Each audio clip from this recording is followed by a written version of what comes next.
तो आप सबका ढेरों सारा स्वागत है मेरे चैनल में। आई my self R K Dubey and you are watching my channel R K Allahabadi. You are most welcome. तो आज का विषय वस्तु है हमारा प्रेजेंट कंटिन्यूअस। इसके पहले आप लोगों ने देखा था प्रेजेंट इंडेफिनिट टेंस, और काफ़ी ढेरों सारा प्यार आप लोगों का मेरे चैनल पर मिल रहा है और संख्या काफ़ी तेज़ी से ग्रो कर रही है और ये हमारे लिए काफ़ी उत्साह का विषय वस्तु है। और हम लगातार अपने विद्यार्थियों से जैसा कि वादा किया हूँ, पढ़ाते रहूँगा तो पढ़ाते रहूँगा, हटूँगा नहीं भैया, ठीक है ना। यानी अभी तो स्टार्ट हुआ हूँ और अभी बुलेट गरमाया नहीं है, और जैसे जैसे बुलेट गर्म होता जाएगा वैसे वैसे तेज़ी से हम आगे बढ़ेंगे। अभी तो कैमरे पर आकर पढ़ाने की जो कोशिश हो रही है, अब इसमें धीरे धीरे निखार आएगा। पहले तो थोड़ा डर लग रहा था, नर्वसनेस आ रही थी, लेकिन अब सब कुछ तेज़ी से मैं सेट हो रहा हूँ। कैमरे पर पढ़ाना वास्तव में थोड़ा कठिन है, क्योंकि जब विद्यार्थी होते हैं तो परफॉर्मेंस एक अलग होता है, और जो कैमरे को सामने सामने समझाना थोड़ा एक अलग सी फीलिंग थी, लेकिन यह है कि इस फीलिंग में भी मैं सेट हो चुका हूँ। तो आइए, आज का विषय वस्तु है हमारा प्रेजेंट कंटिन्यूअस टेंस, और इसको हिंदी में अपूर्ण या सातत्य वर्तमान काल कहते हैं। अपूर्ण का मतलब जो पूरा न हुआ हो, और सातत्य का मतलब जो लगातार चल रहा हो। यानी प्रेजेंट कंटिन्यूअस टेंस को हम हिंदी में क्या कहते हैं? अपूर्ण वर्तमान काल, या इसी को सातत्य वर्तमान काल कहते हैं। क्यों कहते हैं अपूर्ण वर्तमान काल, और या क्यों कहते हैं सातत्य वर्तमान काल? देखिए, कंटिन्यूअस का मतलब होता है लगातार। कोई चीज यदि लगातार चल रही है तो कंटिन्यूटी के नेचर में है, और चूंकि प्रेजेंट में यानी वर्तमान में यदि कोई चीज लगातार चल रही है तो वह प्रेजेंट कंटिन्यूअस टेंस हो जाएगा। जैसे मैंने कह दिया कि मोहन दौड़ रहा है, मैं पढ़ा रहा था, तब तक आप आए पूछें कि सर मोहन कहाँ है, तो मैंने कहा देखो फील्ड में दौड़ रहा है। तो यहीं से मान लीजिए फील्ड दिख रही है, तो इसका मतलब यह है कि मेरे आंखों के सामने मोहन के द्वारा दौड़ने की क्रिया लगातार रूप से चल रही है। तो ये बात मैं आपसे तब बता रहा हूं जब देख रहा हूं मोहन दौड़ रहा है, यानी जिस समय मैं आपको बता रहा हूं उसी समय मोहन के द्वारा दौड़ने की क्रिया चल रही है। तो टाइम हुआ हमारा प्रेजेंट, यानी जिस समय बता रहा हूं यानी इसी समय बता रहा हूं, तो टाइम हो गया प्रेजेंट। और क्रिया कैसे चल रही है? लगातार दौड़ रहा है ना, तो इसका मतलब कंटिन्यू रूप से चल रहा है, इसलिए है प्रेजेंट कंटिन्यूअस। जिसे मैंने कह दिया कि मीरा सो रही है, ठीक है ना, तो जिस समय मैं आपको बता रहा हूं उसी समय बच्ची मीरा के द्वारा सोने की प्रक्रिया चल रही है, तो ये हो गया प्रेजेंट कंटिन्यूअस। मैंने कह दिया कि राधा पत्र लिख रही है, तो आपने कहा कि अरे गुरुजी राधा किधर है? मैंने कहा देखो पत्र लिख रही है। इसका मतलब यह है कि इसी समय राधा के द्वारा पत्र लिखने की प्रक्रिया चल रही है। तो जो कार्य हमारे आंखों के सामने लगातार रूप से चल रहे होते हैं वो हो जाते हैं हमारे प्रेजेंट कंटिन्यूअस। अब देखिए, जैसे मैंने कह दिया मोहन छत पर बैठा है, तो ये बात मैं क्यों कहूंगा? आपने कहा मोहन कहाँ है? मैंने कहा देखो छत पर बैठा है। इसका मतलब सिंपल सी बात है, इसी समय मोहन के द्वारा छत पर बैठने की क्रिया चल रही है, तो प्रेजेंट कंटिन्यूअस। आपने कहा अरे मेरा भाई किधर? मैंने कहा देखो बस स्टॉप पर खड़ा है, तो इसका मतलब इसी समय आपके भाई के द्वारा बस स्टॉप पर खड़े होने की प्रक्रिया चल रही है। तो जो क्रिया लगातार रूप से चल रही है वो प्रेजेंट कंटिन्यूअस। अब यहीं पर दिक्कत होता है, टीचर ऐसा प्रायः पढ़ा देते हैं कि जिन हिंदी वाक्यों के अंत में रहा है, रही है, रहे हैं आदि शब्द आते हैं उन्हें प्रेजेंट कंटिन्यूअस टेंस का वाक्य कहते हैं या समझते हैं। आपका पढ़ाना बिल्कुल सही है, लेकिन ध्यान दीजिएगा यहां पर थोड़ी सी दिक्कत विद्यार्थियों को तब हो जाती है जब कोई कह देता है कि मोहन प्लेटफॉर्म पर या बस स्टॉप पर खड़ा है, तो वहां तो रहा है, रही नहीं है, लेकिन फिर भी प्रेजेंट कंटिन्यूअस में बन रहा है। मीरा सोई है, अब यहां रहा है, रही है नहीं आया लास्ट में, लेकिन फिर भी वहां बनेगा कि मीरा इज स्लीपिंग, यानी मीरा सो रही है। तो कहने का मतलब यह है कि जैसे हम बांध देते हैं रहा है, रही है, रहे से, तो ये थोड़ा तरीका जो है वो अजीब किस्म का है। हाँ ठीक है, ये पुराना तरीका है, इसमें भी कोई दोहरा वाली बात नहीं है। जो टीचर्स पढ़ा रहे हैं या जो बच्चे पढ़ रहे हैं या जान रहे हैं, वो कॉन्सेप्ट मैं नहीं कर रहा हूँ गलत है, लेकिन थोड़ा उसमें ऐड करने की जरूरत है, थोड़ा और ज्यादा आपको निखारने की जरूरत है। यानी जिन हिंदी वाक्यों के अंत में रहा है, रही है, रहे हैं आदि शब्द आते हैं, ये प्रेजेंट कंटिन्यूअस है, लेकिन इसका मतलब ये नहीं है कि इसके आगे प्रेजेंट कंटिन्यूअस नहीं है।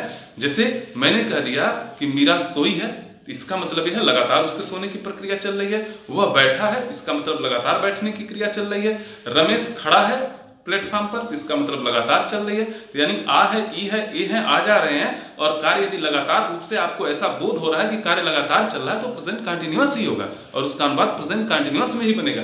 तो आप इतना तो जान गए, लेकिन फिर भी ध्यान दीजिएगा, जिन हिंदी वाक्यों के अंत में रहा है, रही है, रहे हैं आदि शब्द आए, यानी वाक्य को पढ़कर ऐसा लग जाए कि कार्य लगातार रूप से वर्तमान काल में चल रहा है। अब रहा है, रही है आ भी सकता है और हो सकता है कि नहीं भी आए, लेकिन आपको यह फीलिंग हो जाए कि कार्य इसी समय यानी वर्तमान काल में लगातार रूप से चल रहा है, तो वह प्रेजेंट कंटीन्यूअस टेंस है। तो इस प्रकार के वाक्यों का अनुवाद कैसे करते हैं, यह समझने की बात है। तो यदि प्रेजेंट कंटीन्यूअस टेंस है, यानी यदि कार्य वर्तमान काल में हो रहा है, तो वो क्या होगा, हमारा प्रेजेंट कंटीन्यूअस होगा। इसका अनुवाद कैसे करते हैं, एक बार और थोड़ा समझने की कोशिश करिएगा। प्रेजेंट कंटीन्यूअस टेंस क्यों नाम दिया गया इसको अपूर्ण? तो जैसे मैंने कह दिया कि मीरा दौड़ रही है, तो क्या मीरा के दौड़ने की प्रक्रिया पूरी हो गई है? नहीं, अभी तो दौड़ ही रही है ना। इसका मतलब यह है कि क्रिया अभी लगातार चल रही है। और बाबू, जो क्रिया लगातार चल रही है वो पूरी नहीं है, तो जब पूर्ण नहीं है तो क्या हुई, अपूर्ण हुई। मैंने कह दिया कि गीता पत्र लिख रही है, तो इसका मतलब यह है कि इस समय भी पत्र लिखने की प्रक्रिया चल ही रही है ना। तो जब प्रक्रिया चल रही है तो इसका मतलब वो लिखने की प्रक्रिया पूरी नहीं है, और जब पूरी नहीं है तो इसका मतलब यदि पूरी हो जाती तो पूर्ण, और नहीं पूरी है तो अपूर्ण। इसलिए इसका नाम अपूर्ण वर्तमान काल कहते हैं, यानी सातत्य भी कहते हैं। सातत्य का मतलब भी लगातार होता है, और अपूर्ण का मतलब जो पूर्ण नहीं हुआ, और जो पूर्ण नहीं हुआ वो लगातार ही तो है। तो इसलिए इसका नाम या तो आप अपूर्ण वर्तमान काल कह सकते हैं, या तो सातत्य वर्तमान काल कह सकते हैं। अब अनुवाद करने का नियम क्या होता है, जैसे मैंने कह दिया कि मीरा पत्र लिख रही है, इसका मतलब इस समय मीरा के द्वारा पत्र लिखने की प्रक्रिया चल रही है। अभी पत्र लिखने की क्रिया पूरी नहीं हुई है, पूरी नहीं है तो इसका मतलब अपूर्ण है, अपूर्ण है तो इसका मतलब लगातार यानी कंटीन्यूअस, यानी प्रेजेंट कंटीन्यूअस टेंस। तो इस प्रकार के वाक्यों का अनुवाद करने का नियम आप लिख लीजिएगा। सबसे पहले प्रेजेंट कंटीन्यूअस में सब्जेक्ट प्लस इसकी हेल्पिंग वर्ब जो होती है प्रेजेंट कंटीन्यूअस की, इज, एम या आर, प्लस मेन वर्ब में आईएनजी, यानी कहीं भी कंटीन्यूअस रहेगा तो मेन वर्ब में आईएनजी लगेगा, plus object plus other word. Other word का मतलब मैंने बार बार समझाया है, अन्य शब्द होते हैं। प्लेस और टाइम, यदि वाक्य में समय और स्थान का जिक्र हो जाए तो उसे अदर वर्ड में लास्ट में लिख देते हैं। तो चलिए देखते हैं, मीरा पत्र लिख रही है, आप इसी पर लिखेंगे सब्जेक्ट। सब्जेक्ट क्या होता है, जिसके बारे में हम बात करते हैं। तो किसके बारे में बात कर रहे हैं, मीरा के बारे में। तो ये हो गया हमारा मीरा पत्र लिख रही है। अब हमको हेल्पिंग वर्ब या तो इज लगाना, या तो एम, या तो आर, तीन है। तो ध्यान दीजिएगा, यदि इस सब्जेक्ट की जगह पर हमारा ही आ जाएगा, सी आ जाएगा, या इट आ जाएगा, या कोई सिमिलर नंबर। सिमिलर नंबर का मतलब जैसे रमेश, गीता, सीता, मीरा, यानी एक वचन करता आ जाएगा, तो हमारा हेल्पिंग वर्ब क्या लगेगा, इज लगेगा। क्या लगेगा, इज लगेगा। और यदि इस सब्जेक्ट की जगह पर आई आ जाएगा अकेला, तो हमारा क्या लगेगा, हेल्पिंग वर्ब एम लगेगा। और यदि इस सब्जेक्ट पर की जगह पर वी आ जाए, यू आ जाए, दे आ जाए, या कोई प्लस नंबर आ जाए, तो क्या लगेगा, हेल्पिंग वर्ब आर लगेगा। यानी यदि सब्जेक्ट की जगह पर आई है तो एम, यदि ही, सी, इट तथा सिमिलर नंबर है तो इज, और यदि आई, वी, यू, दे तथा प्लस नंबर है तो आर, सॉरी वी, यू, दे तथा प्लस नंबर है तो आर लगा देते हैं। तो देखिए मीरा क्या है, ही, सी, इट तथा सिमिलर नंबर में, क्या लग जाएगा, मीरा इज। क्या हो गया, मीरा इज। अब मेन वर्ब क्या है, लिखना है, लिखने की प्रक्रिया कर रही है, और उसमें मेन वर्ब में आईएनजी लग जाएगा। राइटिंग, अब क्या लिख रही है, ऑब्जेक्ट, अ लेटर, यानी Meera is writing a letter, यानी मीरा एक पत्र लिख रही है। अच्छा, अब ऐसे उसने पूछ दिया कि मीरा पत्र नहीं लिख रही है, यानी इसी में नॉट लगा दे रहा है। तो मैंने आपको बताया था मेन वर्ब के पहले नॉट लगा देते हैं। Meera is not writing a letter.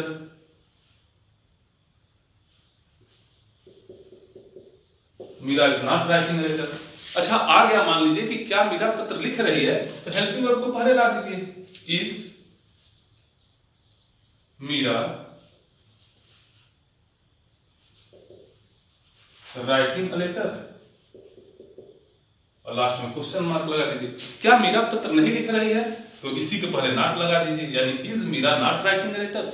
Meera पत्र क्यों लिख रही है, तो बस इज के पहले वाई लगा दीजिए, why is Meera writing a letter. Meera पत्र क्यों नहीं लिख रही है, तो why is Meera not writing a letter. यानी इस तरह से आप बदलेंगे। WH वर्ड लगाना है। अच्छा, मीरा पत्र कैसे लिख रही है, तो हाउ लग जाएगा, how is Meera writing a letter. Meera पत्र किसे लिख रही है, to whom Meera is writing a letter. यानी इस प्रकार से हम इसका इंट्रोगेटिव बना लेते हैं। तो बहुत ही सरल है, आपको कुछ नहीं करना है। यदि प्रेजेंट कंटीन्यूअस टेंस है तो सबसे पहले सब्जेक्ट लगाना है, फिर हेल्पिंग वर्ब हमारा इज एम आर में से कोई एक लग जाएगा, फिर मेन वर्ब में आईएनजी लग जाएगा, फिर ऑब्जेक्ट, फिर अदर वर्ड, और उसके बाद इसका हम क्रमशः, जैसे एक और उदाहरण लिख रहे हैं, राहुल दौड़ रहा है। राहुल मैंने कह दिया फील्ड में दौड़ रहा है, तो राहुल, अब चूंकि राहुल इसी इतना सिंगुलर नंबर में आता है, तो Rahul is running in the field. Rahul field में नहीं दौड़ रहा है, तो Rahul is not running in the field. क्या राहुल फील्ड में नहीं दौड़, क्या राहुल फील्ड में दौड़ रहा है, तो is Rahul running in the field, question mark. क्या राहुल फील्ड में नहीं दौड़ रहा है, is Rahul not running in the field. Rahul field में क्यों दौड़ रहा है, बस इसी के पहले वाई लगा देना, why is Rahul running in the field. Rahul field में क्यों नहीं दौड़ रहा है, why is Rahul not running in the field. इस तरह से हम नेगेटिव इंट्रोगेटिव में बदल देते हैं। ये तो जनरली सभी टीचर पढ़ाते हैं, मुझसे आप स्पेशल क्या जानने जा रहे हैं। देखिए, प्रेजेंट कंटीन्यूअस टेंस का प्रयोग कहां कहां हो सकता है। यदि कार्य उस समय, पहला देखिए, प्रेजेंट कंटीन्यूअस टेंस का प्रयोग कार्य उस समय जब आपके आंखों के सामने चल रहा होता है, तो वहां हमेशा किसका प्रयोग करते हैं, प्रेजेंट कंटीन्यूअस टेंस का। यानी बात करते समय, यानी जिस समय मैं आपसे बात कर रहा हूं उसी समय यदि कार्य कहीं चल रहा है, जैसे आपको मैंने पहले एग्जांपल में बताया कि राहुल क्रिकेट खेल रहा है, इसका मतलब आपने जैसे ही मुझसे पूछा दरवाजे के रास्ते से, सर राहुल क्या कर रहा है, मैंने देखा कि राहुल फील्ड में क्रिकेट खेल रहा था, मैंने कहा देखो बाबू राहुल क्रिकेट खेल रहा है। यानी राहुल क्रिकेट खेल रहा है, यानी कार्य उसी समय हो रहा है जिस समय मैं आपको बता रहा हूं। आपने पूछा राहुल क्या कर रहा है, मैंने कहा राहुल क्रिकेट खेल रहा है, वहां देखा उधर बताया। तो इसका मतलब यह है कि जिस समय मैं आपको बता रहा हूं उसी समय वहां क्रिकेट खेलने की प्रक्रिया चल भी रही है। तो जिस समय वक्ता के द्वारा श्रोता को यह बात बताई जा रही है और उसी समय यदि क्रिया चल रही है, तो यह प्रेजेंट कंटीन्यूअस है। यानी यदि जिस समय आपको बातें बताई जा रही हैं उसी समय क्रिया चल रही है, तो हमेशा उसका अनुवाद प्रेजेंट कंटीन्यूअस टेंस में करते हैं। तो आप कह देंगे Rahul is playing cricket. Clear? जिस समय मैंने उसको लड़के को बताया उसी समय क्रिया चल भी रही है, तो ये बनेगा प्रेजेंट कंटीन्यूअस में।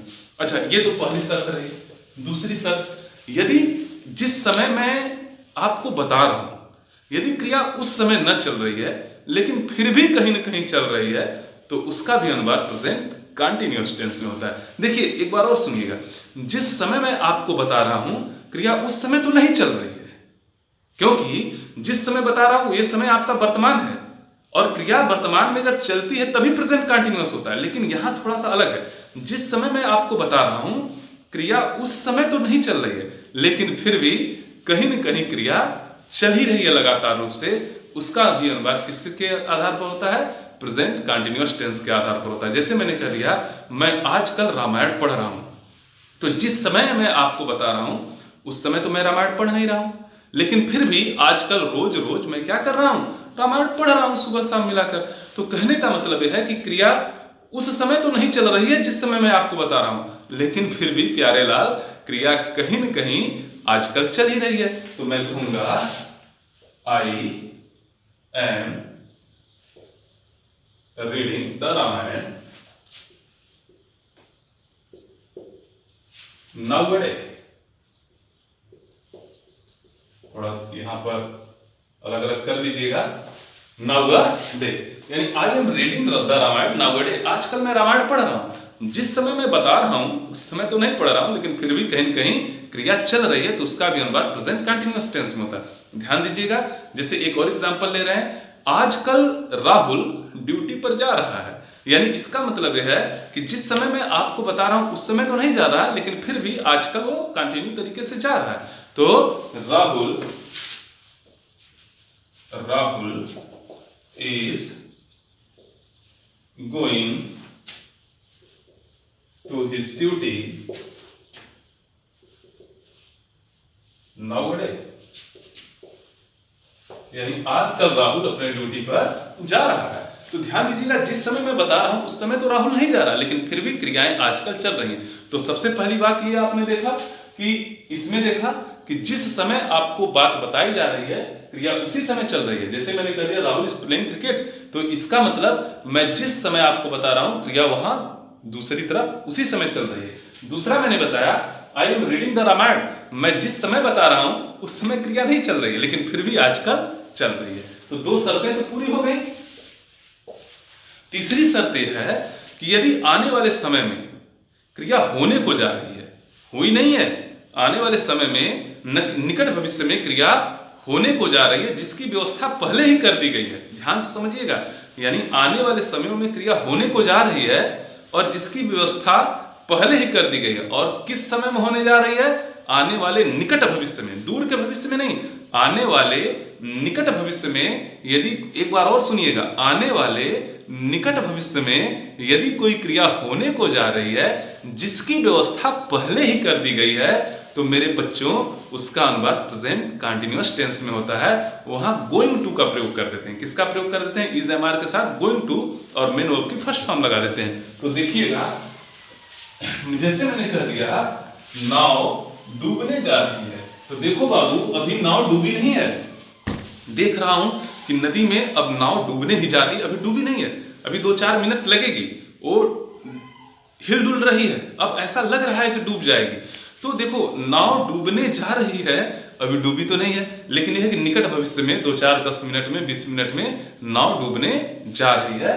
तो ध्यान दीजिएगा, हम कहेंगे the boat is going to sink. तो देखिए, सबसे पहले हमने सब्जेक्ट लगा दिया, इज एम आर में से एक लगेगा, फिर गोइंग टू का प्रयोग करते हैं, फिर मेन वर्ब की फर्स्ट फॉर्म। तो लिख लीजिए, सबसे पहले क्या लगाते हैं? सब्जेक्ट प्लस आपका इज एम आर में से एक हेल्पिंग वर्ब लग जाएगा, फिर गोइंग टू का प्रयोग करते हैं, गोइंग टू का प्रयोग करते हैं, फिर मेन वर्ब की फर्स्ट फॉर्म लगाते हैं, और यदि ऑब्जेक्ट रहता है तो ऑब्जेक्ट और अदर वर्ड को क्रमशः आगे लिख देते हैं। मेन वर्ब की ध्यान दीजिएगा फर्स्ट फॉर्म, यहां आईएनजी लग गया तो फिर यहां फर्स्ट फॉर्म लग गया। जैसे एक और एग्जांपल लेते हैं कि मैंने कहा देखो उन बादलों को, अब ये बरसने को जा रहे हैं, यानी अभी बरसे नहीं है, निकट भविष्य में वर्षा होने जा रही है। अभी बरसात हुई नहीं है, अब निकट भविष्य में होने को जा रही है। और यदि निकट भविष्य में कोई कार्य होने को जा रहा है जिसकी व्यवस्था या जिसकी अवस्था पहले ही बन चुकी है, तो उसके लिए प्रेजेंट कंटीन्यूअस टेंस का प्रयोग करते हैं। और किसके साथ? गोइंग टू का। मैं कहूंगा लुक दोस क्लाउड्स, क्या कहूंगा? लुक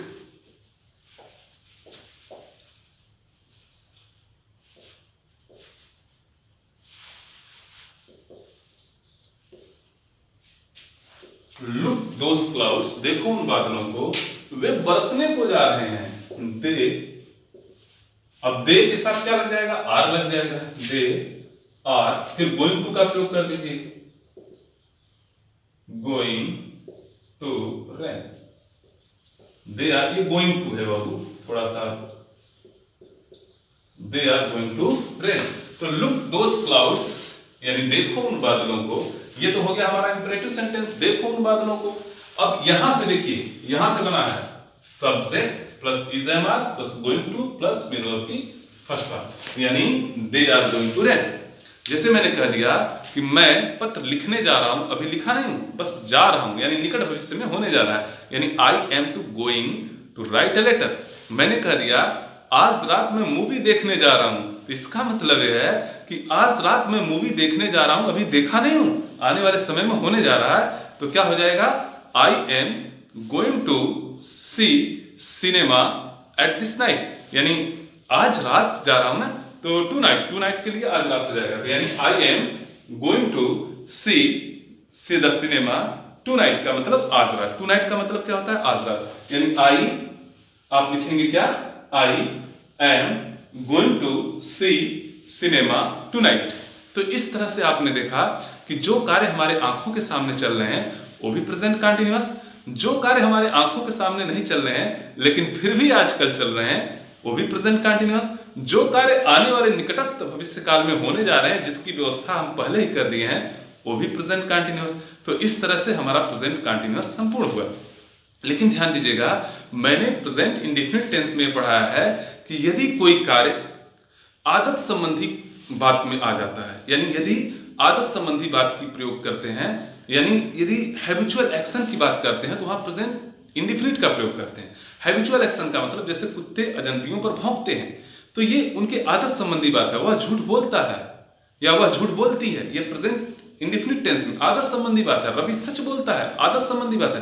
तो आदत संबंधी बात के लिए हम प्रेजेंट इंडेफिनिट का प्रयोग करते थे, अब पहले वाले वीडियो में आपने देखा था। लेकिन ध्यान से समझिएगा, यदि आदत संबंधी बात हो और वहां वो आदत जिद्दी किस्म की हो जाए, आदत कैसी हो जाए, जिद्दी किस्म की हो जाए, तो वहां ऑलवेज, कंटिन्यूली और ऑलवेज के साथ, ऑलवेज, कंटिन्यूली और कॉन्स्टेंटली के साथ मेन वर्ब में आईएनजी लगाकर प्रेजेंट कंटिन्यूअस बनाते हैं। ध्यान से समझिएगा, आदत संबंधी बातों के लिए प्रेजेंट इंडेफिनिट का प्रयोग करते हैं। लेकिन यदि आदत जिद्दी किस्म की हो जाए, बार बार समझाने पर भी आदमी न समझे, या कोई भी चीज हो जो न समझे और आदत जिद्दी किस्म की बन गई है, तो वहां प्रेजेंट कंटिन्यूअस टेंस का प्रयोग करते हैं। किसके साथ? ऑलवेज के साथ। जैसे मैंने कह दिया, माई सन इज वेरी नॉटी, यानी मेरा पुत्र जो है वो बहुत ही शरारती है। He is always going into the road, यानी वो हमेशा रोड की तरफ भागा करता है, यानी उसकी आदत जिद्दी किस्म की हो गई, उसको समझाने के बाद भी नहीं समझ रहा। तो ही इज ऑलवेज गोइंग हो जाएगा, he is always going towards the road, वह हमेशा रोड की ओर जाता है। ध्यान से सुनिएगा, माई सन इज वेरी नॉटी, यानी मेरा जो पुत्र है वो बहुत ही शरारती है। He is always going towards the road, वो हमेशा रोड की तरफ जाता रहता है। तो ये ध्यान दीजिएगा, यहाँ इस गोइंग टू के साथ प्रयोग में मैंने लाया प्रेजेंट कंटिन्यूअस। तो इस तरह से हमने देखा प्रेजेंट कंटिन्यूअस का प्रयोग। लेकिन ध्यान दीजिएगा, कुछ और विशेष चीजें हैं जो शायद ही आपको कहीं पढ़ाई गई होंगी, और उन चीजों को मैं पढ़ाने जा रहा हूं अब, कि जो प्रेजेंट कंटिन्यूअस टेंस में आप बहुतायत कहीं नहीं पढ़े होंगे। हो सकता है कि पहली बार पढ़ रहे हो कि प्रेजेंट कंटिन्यूअस टेंस का प्रयोग तो यदि कोई कार्य लगातार रूप से हो रहा है वहां करते हैं, लेकिन यदि कोई कार्य लगातार रूप से हो रहा है और ये कार्य हमारे ज्ञान इंद्रियों से संबंधित है, बहुत ही विशेष प्रयोग पढ़ाने जा रहा हूं। यदि कोई कार्य हमारे ज्ञान इंद्रियों से संबंधित है और वह कार्य लगातार हो रहा है, तो उसका प्रयोग प्रेजेंट कंटिन्यूअस में न करके प्रेजेंट इंडेफिनिट में करते हैं। ध्यान से समझिएगा, जो कार्य लगातार रूप से चल रहा होता है वर्तमान में, यूं तो उसका अनुवाद प्रेजेंट कंटिन्यूअस टेंस में होता है। लेकिन यदि कोई कार्य लगातार रूप से चल रहा है और वो कार्य हमारे ज्ञान इंद्रियों से संबंधित है, तो उसका अनुवाद प्रेजेंट कंटिन्यूअस टेंस में न करके प्रेजेंट इंडेफिनिट टेंस में करते हैं। ये कौन कौन सी क्रियाएं होती हैं जो हमारे ज्ञान इंद्रियों से संबंधित होती हैं? ध्यान दीजिएगा, देखना, सुनना, महसूस करना, अपने स्किन से महसूस करते हैं, ठीक है ना। उसके बाद थिंक करना, सोचना, कंसिडर, किसी के बारे में विचार करना। तो ये सारी क्रियाओं को मैं लिख दिया हूं पहले से, इसलिए लिख दिया हूं कि कोई क्रिया एक भी मिस ना हो। तो आइए एक एक क्रिया को देखते हैं। अनुभूत करने वाली क्रियाएं, ये हमारे ज्ञान इंद्रियों से संबंधित होती हैं। जैसे सी का मतलब देखना, हियर, स्मेल का मतलब सूंघना, नोटिस का मतलब किसी को नोटिस करना, रिकॉग्नाइज का मतलब पहचानना। ये अनुभूत करने वाली जितनी भी क्रियाएं होती हैं, इनका प्रयोग हम किस में करते हैं? प्रेजेंट इंडेफिनिट में। भले ही रहा है, रही आ गया। जैसे मैंने कह दिया कि मुझे किसी की रोने की आवाज सुनाई दे रही है, आपने कह दिया आई एम हियरिंग, सत्यानाश हो जाएगा तुरंत, यानी सेंटेंस गलत हो जाएगा।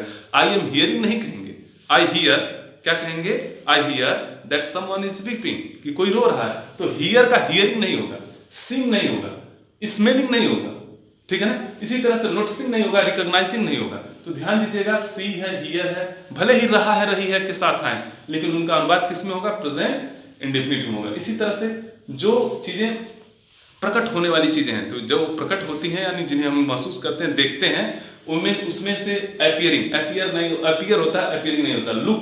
लुक में आईएनजी लगाकर रहा है, रही है नहीं बनाते हैं। इसी तरह से सीमिंग नहीं होता है, ठीक है ना। तो यानी ये हमेशा प्रेजेंट इंडेफिनिट में यूज होंगे, प्रेजेंट कंटीन्यूअस में होंगे। चिंतन की क्रियाएं हमारे मस्तिष्क से संबंधित होती हैं, ये भी हमारे ज्ञान इंद्रियों से संबंधित है। जैसे एग्री, जैसे think, I am thinking, you are wrong, ये गलत है। ध्यान दीजिएगा, आई एम थिंकिंग, लिख कर बता दूं, I am thinking, you are wrong, मैं सोच रहा हूं कि तुम गलत हो। तो ध्यान दीजिएगा, ये थिंक आ गया ना, तो देखिए ये थिंक है, सपोज है, उसके बाद बिलीव है, कंसीडर है, ट्रस्ट है, रिमेंबर है, फॉरगेट है, नो है, अंडरस्टैंड है, इमेजिन है, माइंड है, मीन है। ये चिंतन की क्रियाएं हैं। अब इनको प्रेजेंट कंटिन्यूअस में नहीं बनाते हैं, इसमें बनाते हैं प्रेजेंट इंडेफिनिट में। यानी इसका सही हो जाएगा I think you are wrong. Clear? यानी ये गलत है, ये सही है।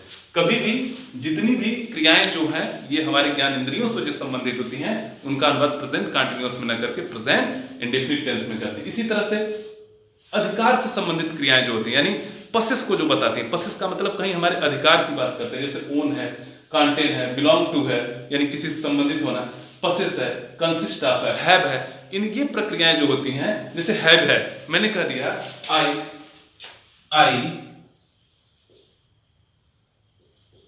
आई हैविंग, ये एन है, आई हैविंग अ बुक, ये गलत है। आई हैविंग अ बुक नहीं होगा, आई हैव अ बुक होगा। ध्यान दीजिएगा, आई हैव अ बुक होगा, यहां हैविंग नहीं लगेगा। ये हैविंग क्या हो जाएगा? गलत हो जाएगा। क्या हो जाएगा? आई हैव अ बुक होगा, क्योंकि ये किताब में रखता हूं, रख रहा हूं भले है, लेकिन रखता हूं के सेंस में आएगा। तो ध्यान से समझिएगा, जितनी भी क्रियाएं जो हमारी ज्ञान इंद्रियों से संबंधित है या कहीं हैव क्रिया है, हैव का मतलब पास रखने की, इनका अनुवाद जो करते हैं हम हमेशा प्रेजेंट इंडेफिनिट में करते हैं। भले ही इनके वाक्य के अंत में रहा है, रही है शब्द आ जाए, और भले ही आपको पढ़कर ऐसा लग जाए कि इसका अनुवाद तो होना चाहिए प्रेजेंट कंटिन्यूअस में, बट ध्यान दीजिएगा इनका अनुवाद आप हमेशा किस में करिएगा? प्रेजेंट इंडेफिनिट टेंस में करिएगा। तो इस तरह से, लेकिन एक चीज है, यदि यही क्रियाएं जो हैं जो प्रेजेंट कंटिन्यूअस में दिख रही हैं, जबकि अनुवाद आप प्रेजेंट इंडेफिनिट में कर रहे हैं, लेकिन यदि ये अर्थ परिवर्तन के साथ आ जाए, ध्यान दीजिएगा, यही थिंकिंग, अर्थ थिंक का मतलब सोचना, लेकिन कहीं थिंक का मतलब मान लीजिए किसी अन्य अर्थ में ले रहे हैं थिंक का प्रयोग, तो वहां थिंकिंग का प्रयोग हो भी जाएगा। तो देखिए, अंग्रेजी में जहां एक नियम है वहीं उसका एक अपवाद भी मिलता है। यही तो अंग्रेजी की सबसे बड़ी जटिलता है। जैसे मैंने कह दिया I am thinking to go to Allahabad. ध्यान दीजिएगा, नाराज मत होइएगा भैया, इलाहाबाद लिख दिए हैं, लेकिन डर है आप प्रयागराज पर जाइएगा, ठीक है ना, क्योंकि उसको मान लीजिए, क्योंकि हम तो जब रह रहे थे वहां तो इलाहाबाद ही था, बदल गया है, तो ठीक है प्रयागराज आप समझिएगा। I am thinking to go to Allahabad या प्रयागराज। तो ध्यान दीजिएगा, मैं इलाहाबाद या प्रयागराज के बारे में जाने के बारे में सोच रहा हूं। तो यहाँ थिंक का मतलब सोचना तो है, लेकिन यहाँ थिंक जो है वो इस थिंक के अर्थ में नहीं आया। यहाँ तैयारी एक हो रही है कि मैं इसके बारे में जाने को सोच रहा हूँ, यानी मैं इलाहाबाद जाने के बारे में सोच रहा हूँ, यानी इसके बारे में तैयार हो रहा हूँ। तो जब थिंक का मतलब सोचना होगा तो इसका प्रयोग प्रेजेंट इंडेफिनिट में, लेकिन जब थिंक का मतलब किसी तैयारी के बारे में होगा तो वहां थिंकिंग हो सकता है। इसी तरह से हैव का प्रयोग किसके लिए हुआ? रखने के लिए हुआ है, यानी किसी चीज पर अधिकार की बात है तो हैव ही होगा, हैविंग नहीं होगा। लेकिन यदि हैव का अर्थ खाने के संदर्भ में हो गया, जैसे मैंने कह दिया कि आई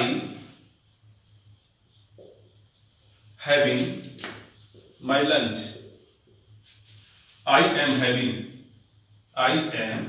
हैविंग, यहां एम लगा दीजिएगा क्योंकि इज़ेमात बनेगा, उसका I am having my lunch,